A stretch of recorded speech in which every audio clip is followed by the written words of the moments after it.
섬들아, 내 앞에 잠잠하라. 민족들아, 힘을 새롭게 하라. 가까이 나오라. 그리고 말하라. 우리가 서로 재판자리에 가까이 나아가자. 누가 동방에서 사람을 일깨워서 공의로 그를 불러 자기 발 앞에 이르게 하였느냐?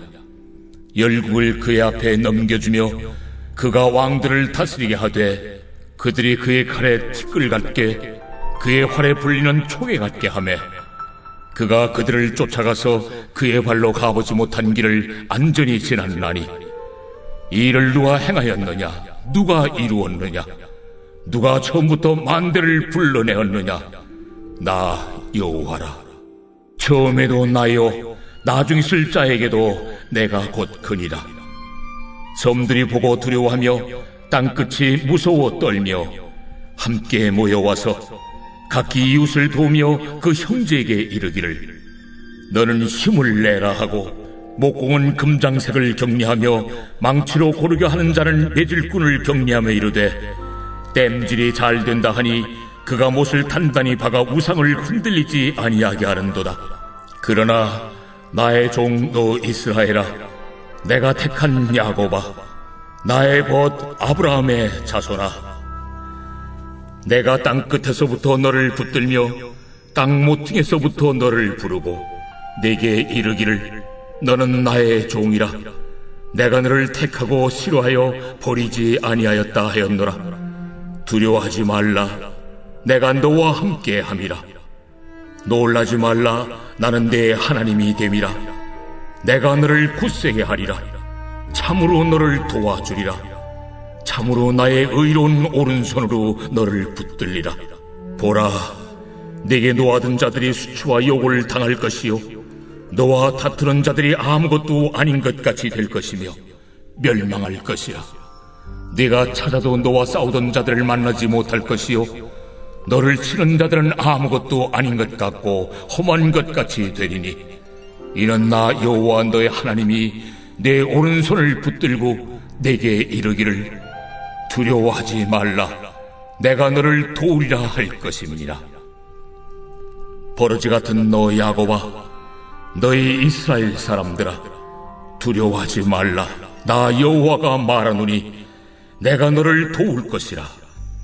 내 구속자는 이스라엘의 거룩한 이인이라.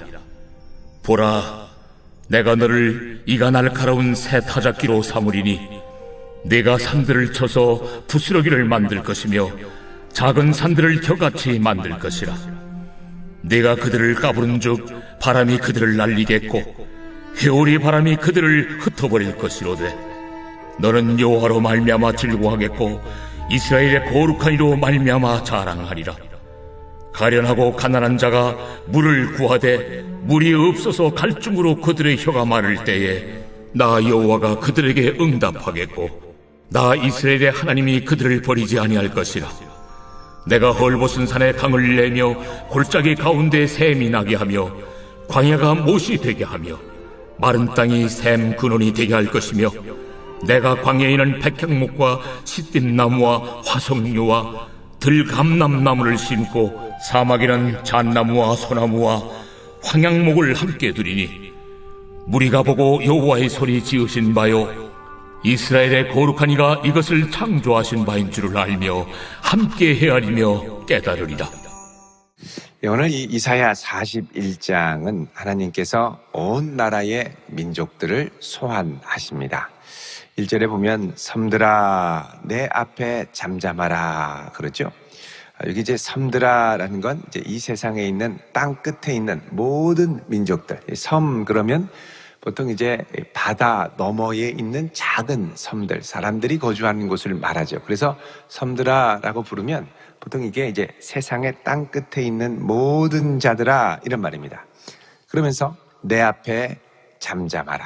그리고 민족들아 힘을 새롭게 하라. 자, 힘을 새롭게 하라라는 말은 그 다음에 가까이 나와서 말하라 라는 말과 연결이 되면 힘을 새롭게 해서 하나님 앞에 나와 말하라는 건 너의 온 힘과 능력을 모아서 하나님 앞에 답변을 해라 이런 말입니다. 여러분 그 욥기 38장 3절에도 보면 하나님께서 욥에게 폭풍 질문을 쏟아내시면서 너는 대장부답게 허리를 묶고 내게 답해봐라, 이런 말씀을 하실 때가 있습니다. 그러니까 이 민족들아, 너희들 한번 나와서 한번 힘써서 대답을 해봐라, 이렇게 얘기를 합니다. 그러면서 우리가 서로 재판 자리에 가까이 나아가자. 자, 지금 하나님께서 이 열방의 민족들을 소환해서 하나님의 재판대 앞에서, 심판대 앞에서 하나님이 행하시는 일에 대하여 너희들이 비난하고 비방하고 원망했던 것들을 한번 가려보자, 이렇게 말씀을 하는 것입니다. 자, 2절에 그러면서 누가 동방에서 사람을 일깨워서 공의로 그를 불러 자기 발 앞에 이르게 하였느냐. 자, 지금 이제 하나님께서는 지금 이스라엘을 이제 40장에 위로하라, 내 백성을 위로하라 할 때 바벨론의 포로로 끌려가서 이제 있는 이스라엘 백성들을 향해서 내가 이 백성들에게 찾아오겠고 또 이들을 구원하셔서 그리고 왕의 대로를 통해 하나님이 임하실 때 골짜기마다 도두어지고 높은 산과 언덕이 낮아지게 되며 하나님의 영광의 임재가 임하게 되는 구원의 역사를 선포하게 되실 것인데, 자, 이 역사를 위해 장차 한 사람을 부를 것을 예고를 하십니다. 그 사람이 바로 오늘 본문 2절에 나오는 동방에 나오는 한 사람. 보통 동방 그러면 우리나라가 아니고 우리나라는 동방의 시인 타고르, 그래서 꼭 동방에 해 뜨는 나라, 그럼 우리나라 이렇게 하는데 그게 아닙니다. 여러분, 여기 동방은 이스라엘의 동방인 동시에 바벨론의 동방입니다.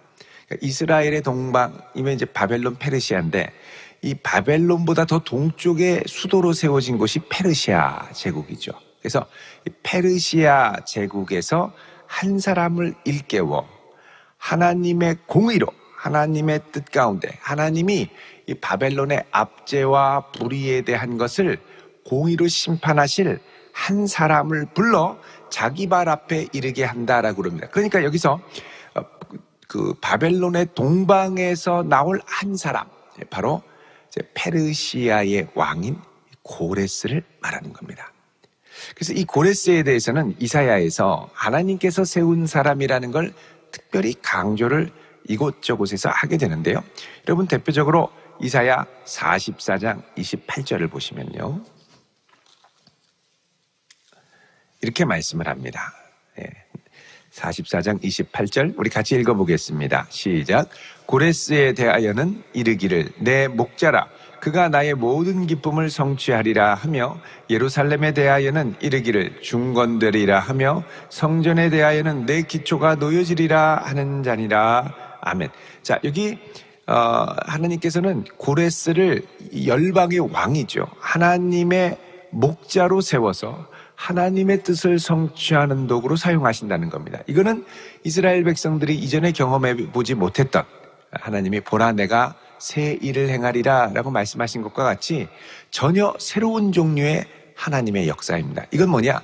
하나님이 이스라엘 백성만 들어쓰시는 줄 알았는데 열방의 통치자, 다른 민족들도 들어쓰시더라는 것이죠.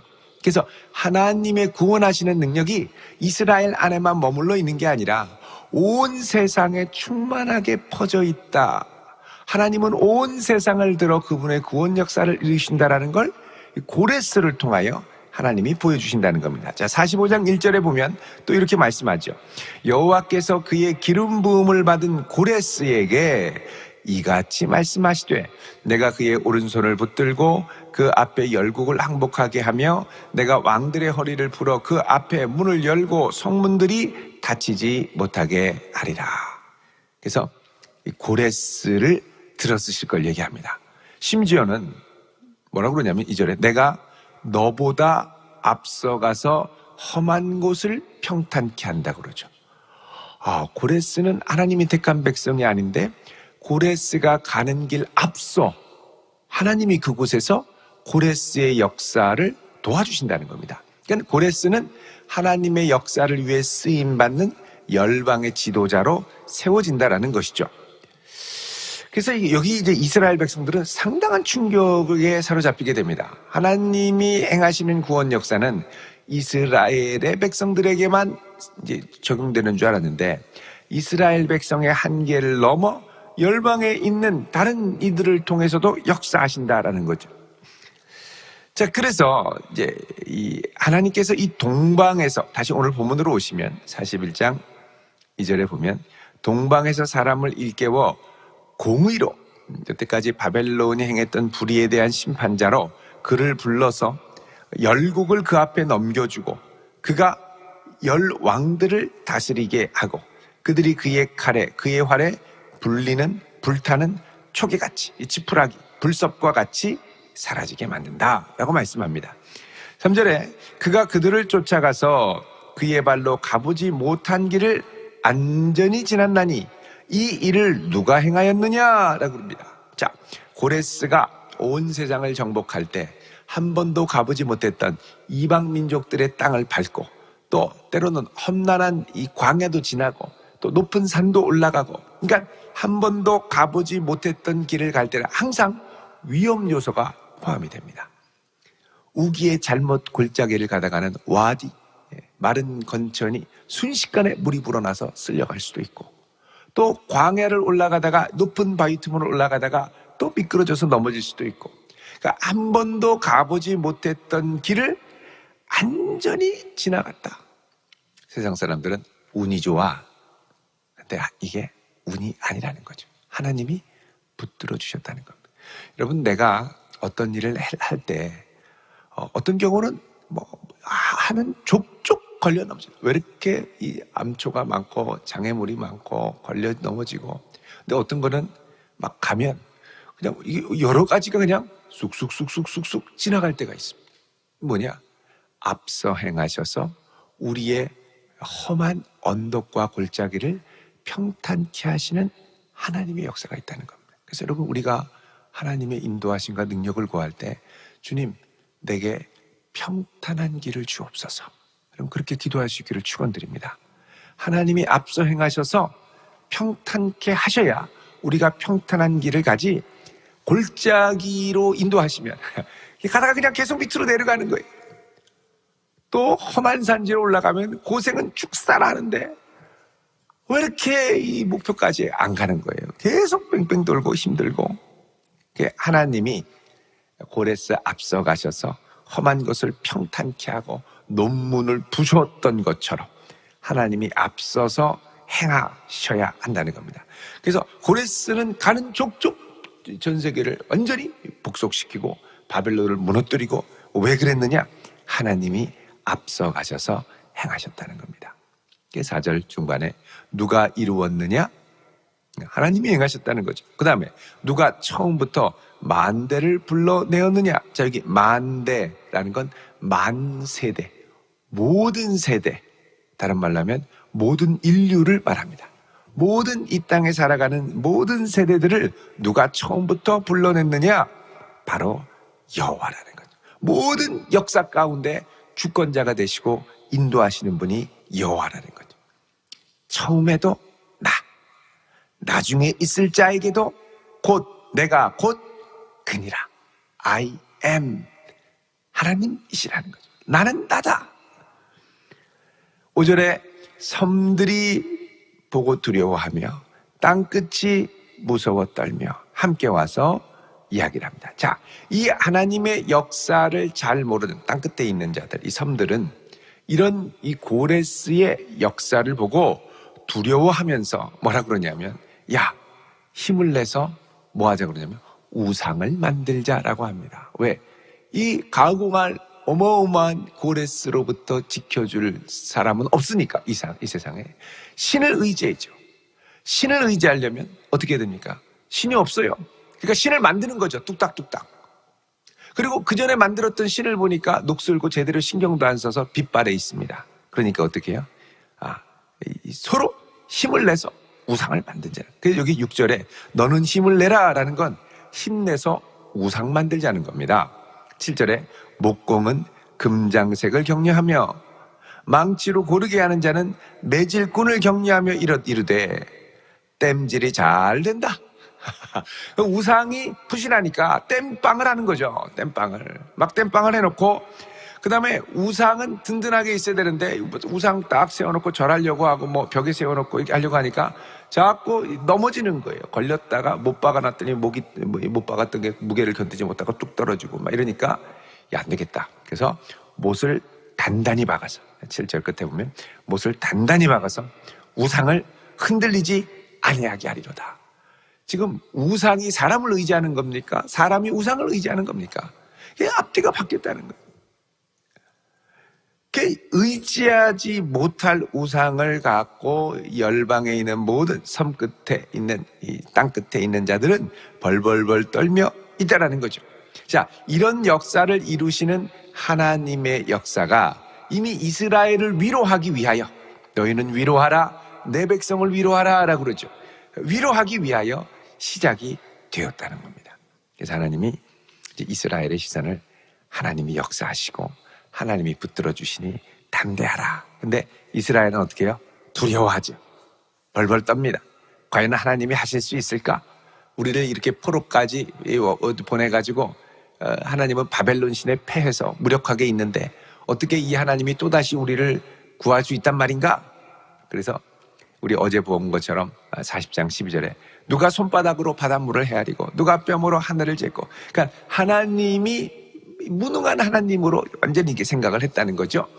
근데 하나님이 온 세상의 주가 된다는 걸 말씀하시고 이제 온 세상의 모든 것들을 주관하셔서 새로운 구원자, 하나님이 쓰시는 한 왕을, 한 사람을 동방에서 세워 그를 쓰시기 시작한다는 겁니다. 자, 그러면서 8절에 그러나 나의 종 너 이스라엘아. 자, 열방에는 이렇게 우상을 의지하고 못을 받고 고정시키고 하려고 몸부림을 쳐도 이스라엘 너는 나의 종, 나의 종 너 이스라엘, 버린 자들이 아닙니다. 하나님의 종입니다. 그러면서 나의 택한 야곱아, 나의 벗 아브라함의 자손아. 야곱은 속이는 자란 뜻이 있다고 그랬죠. 근데 속이는 자도 누가 택하셨습니까? 하나님이 택하셨습니다. 그리고 나의 벗 아브라함의 자손아, 하나님은 아브라함을 나의 친구로 삼으시고 하나님의 친구로 삼으시고 내 친구의 자손아 이렇게 얘기를 하죠. 그러면서 9절에 내가 땅 끝에서부터 너를 붙들고 땅 모퉁이에서부터 너를 부르고. 자, 하나님은 땅 끝에 유배됐다고 절대 외면하지 않으시고 땅 끝에서부터 붙들고 부르신다는 겁니다. 그러면서 내게 이르기를 너는 나의 종이라. 이 종이라는 건 아브라함, 모세, 다윗과 같이 하나님의 부르심을 받아 그분의 영광을 위해 쓰임받는 존재를 말합니다. 너는 포로가 아니라 하나님의 영광을 위해 쓰임받는 존재야. 그러면서 내가 너를 택하고 그 다음에 싫어하여 버리지 아니하였노라. 지금 이스라엘에 있는 이 패배주의적인 이 정서가 뭐냐? 하나님 싫어해서 우리를 버렸다는 거. 아니라는 거죠. 아니라는 거죠. 그러면서 10절에 두려워하지 말아라. 누가? 내가 너와 함께 함이라. 내가 너와 함께 하리라. I am with you. 임마누엘이라고 그러죠. 하나님의 그의 백성과 함께하는, 이거를 하나님의 내재적 임재라고 합니다. 하나님의 임재는 내재적 임재와 외재적 임재가 있는데 강력한 힘과 능력으로도 함께 하시지만 고난받는 그의 백성 가운데 함께 하시는 임재가 있다는 거죠. 그래서 하나님이 외재적으로는 고레스를 통하여 구원의 역사를 일으키시지만 내재적으로는 그의 백성들과 함께하며 임재하며 붙들어 주시고 소망을 주시는 것으로 함께 하시죠. 그러니까 하나님은 외재적 하나님과 내재적 하나님의 역사로 우리가 보통 분류하는데 교리에서 내재적 하나님의 임재를 임마누엘로 말씀하시는 거예요. 내가 너와 함께 하리라. 놀라지 말아라. 나는 내 하나님이 됨이라. 여태까지는 아니라고 생각했거든. 포로라고 생각했는데 놀라지 말아라. 내가 너의 하나님이다. 그러면서 내가 너를 굳세게 할 거다. 참으로 너를 도와주겠다. 참으로 나의 의로운 오른손으로 오른손은 능력의 손이죠. 너를 붙들어 주겠다. 자, 여러분, 여기 보면 다 누가 하겠다 그러냐면 하나님이 하겠다고 하십니다. 너 좀 잘 좀 해봐. 너 하는 거 봐서 좀 내가 할게가 아니라 내가 하겠다는 거예요. 너와 함께하고 너의 포로된 상황이 어떠하든 너는 절대 실어버림받은 자가 아니라 하나님의 능력에 오른손으로 붙들림 받은 하나님의 택한 종이라고 말씀하십니다. 여러분, 그게 바로 우리인 줄로 믿으시기 바랍니다. 꽉 붙들어 주시죠. 꽉 붙들어 주세요. 11절에 보라, 내게 노하던 자들이 수치와 욕을 당할 것이고 너와 다투는 자들이 아무것도 아닌 것 같이 순식간에 사그라져서 멸망당할 것이라는 겁니다. 아무리 찾으려고 해도 싸우던 자들을 만나지 못하고 너를 치는 자들은 아무것도 아닌 것 같고 허무한 것처럼 된다. 이게 웬일입니까? 여러분, 고레스가 와서 순식간에 바벨론을 완전히 없애버리죠. 그러니까 이게 싸우려고 뭐 좀 했는데 없어졌어요. 이스라엘은 이 일에 자기 손으로 한 게 아무것도 없습니다.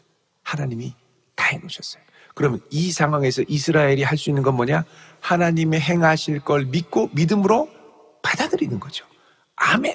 그러니까 나의 의와 공로로 구원받는 게 아니라 하나님이 행하시는 의와 공로로 구원받는다라는 겁니다. 그래서 이것을 뭐라 그러냐?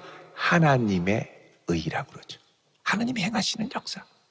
더 놀라운 건 로마서 1장 16절 17절에 보면 복음에는 하나님의 의가 나타나서 믿음으로 믿음에 이르게 하나니. 복음에는 뭐가 나타났다고요? 하나님의 의. 예수 그리스도께서 행하신 그 일을 내가 죄 용서함 받기 위해 의롭게 행할 뭐가 이게 있는 게 아니라 하나님이 십자가에서 그 아들을 통하여 행하신 모든 일을 나는 어떻게 해요? 그저 받아들이는 거예요. 이게 하나님 백성의 특권임을 믿으시기 바랍니다. 하나님이 다 해놓으시는 거예요. 그래서 뭐라 그러냐? 두려워하지 말아라. 내가 너를 도와주거든. 이 도움은 그냥 조금 도와주는 게 아니라 완전한 도움이죠. 14절에 버러지 같은 너 야곱아. 자, 이 야곱의 처한 현실을 뭐라 그러냐? 버러지라고 합니다. 이 버러지는 보통 이제 벌레를 버러지라고 하는데 조금 이제 구체적으로 얘기하면 지렁이입니다. 지렁이. 지렁이 같은 너 야곱아. 여러분, 지렁이가 얼마나 연약합니까? 비 조금 나오면 신난다, 내세당경이다. 그리고서는 다 꿈틀꿈틀 비틀비틀거리면서 밖으로 나오는데 비 딱 그치면 말라버리죠. 그러니까 꿈틀꿈틀 나오다가 그냥 길가에서 딱 말라서 자기 나왔던 곳으로 못 돌아가요. 그게 지렁입니다. 약하죠. 또 밟으면 막 미치겠다고 그냥 환장한다고 꿈틀꿈틀대고 뭐 난리를 칩니다. 이렇게 반응해 주변 환경에 연약한 게 지렁이죠. 여태까지 이스라엘이 이런 지렁이가 된다는 거예요. 조금만 하면 교만해서 막 물 만난 세상처럼 막 나와서 난리치다가 싹 지나가면 말라가지고 딱 굳어있고. 자, 이런 지렁이 같은 연약하고 처량하고 보잘것없는 인생아, 너희 이스라엘 사람들아 두려워하지 말아라. 그러면서 내가 너를 도울 것이다. 여태까지 이스라엘을 돕겠다 하고 다 퉁쳐먹고 다 히스기야 왕 때 왔던 바벨론이 결국은 집어삼켰잖아요. 속이고 사기치고 퉁쳐먹고. 그러는데 이제 하나님이 돕겠다는 겁니다. 그러면서 14절에 중요한 말씀을 하는데 내 구속자는 이스라엘의 거룩한 이니라. 여러분, 이 구속자라는 말이 고엘이라고 하는 말인데 고엘은 쉽게 얘기하면 기업 물을 자라는 뜻입니다. 보아스가 고엘이었죠. 보아스는 나오미 집안의 잃어버린 땅을 자기가 기꺼이 대가를 치르면서 기업을 회복시켜준 사람입니다. 그러니까 이스라엘 백성들이 잃어버렸던 유산을 하나님이 친히 그 대가를 치르시고 회복시켜주시는 참된 구속자. 구속자라는 말은 책임지는 분이란 뜻이고요. 그 책임을 지기 위해서 기꺼이 필요한 대가를 다 치러주시는 분이란 뜻입니다. 세상 사람들은 못하죠. 누가 그 대가를 다 치릅니까? 이 정도 대가인 줄 몰랐다. 나는 두 손 두 발 다 한다.